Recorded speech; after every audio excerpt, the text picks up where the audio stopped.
काल रात्रीची गोष्ट. घड्याळात 1:30 वाजले होते. मला अर्जंट कॅशची गरज होती म्हणून मी नाक्यावरच्या ATM सेंटरमध्ये गेलो. रस्ते सामसूम होते. ATMच्या बाहेर नेहमीप्रमाणे एक सिक्युरिटी गार्ड काका बसले होते. वय साधारण 55 ते 60च्या घरात. एरवी आपण पैसे काढतो आणि या माणसांकडे ढुंकूनही न बघता निघून जातो.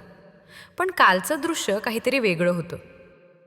ATMच्या बाहेरच्या स्ट्रीट लाईटच्या अंधुक प्रकाशात ते काका एक जाडजूड पुस्तक उघडून वाचण्यात मग्न होते. त्यांची मान वाकलेली होती आणि ते पेन्सिलने पुस्तकात काहीतरी खुणा करत होते. मी आत गेलो. पैसे काढले. बाहेर आल्यावर माझं कुतूहल जागं झालं. मी त्यांना विचारलं, काय काका, इतक्या रात्री काय वाचताय? टाईमपास करत आहात का? त्यांनी चष्म्याखालून माझ्याकडे पाहिलं. थोडे ओशाळले आणि त्यांनी ते पुस्तक बंद करण्याचा प्रयत्न केला. मी पाहिलं, ते इयत्ता 10वीचं विज्ञानाचं पुस्तक होतं. ते लाजत म्हणाले, नाही साहेब, टाईमपास नाही, पोरीचं भविष्य वाचतोय. मला समजलं नाही. मी पुन्हा विचारलं, म्हणजे? त्यांनी जे सांगितलं ते ऐकून माझ्या अंगावर काटा आला. ते म्हणाले, साहेब, माझी मुलगी यंदा 10वीला आहे, खूप हुशार आहे, तिला डॉक्टर व्हायचं आहे. पण माझी ऐपत नाही तिला मोठ्या कोचिंग क्लासला लावायची.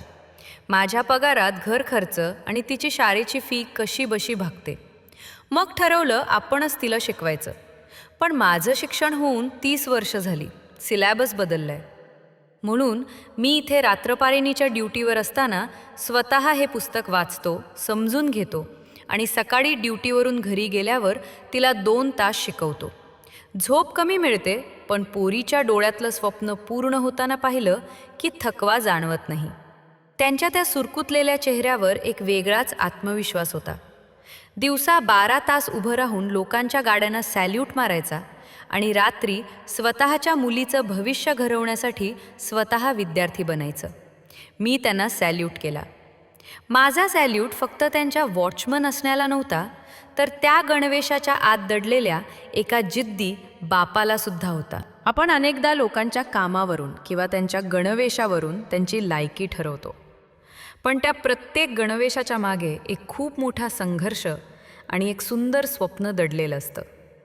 कोणाचंही काम छोटं नसतं. आपल्या मुलांच्या स्वप्नांसाठी स्वतःच्या झोपेचा त्याग करणाऱ्या अशा प्रत्येक पालकाला माझा मानाचा मुजरा. शिक्षण हेच परिवर्तनाचे साधन आहे, हे या काकांनी पुन्हा सिद्ध केलं.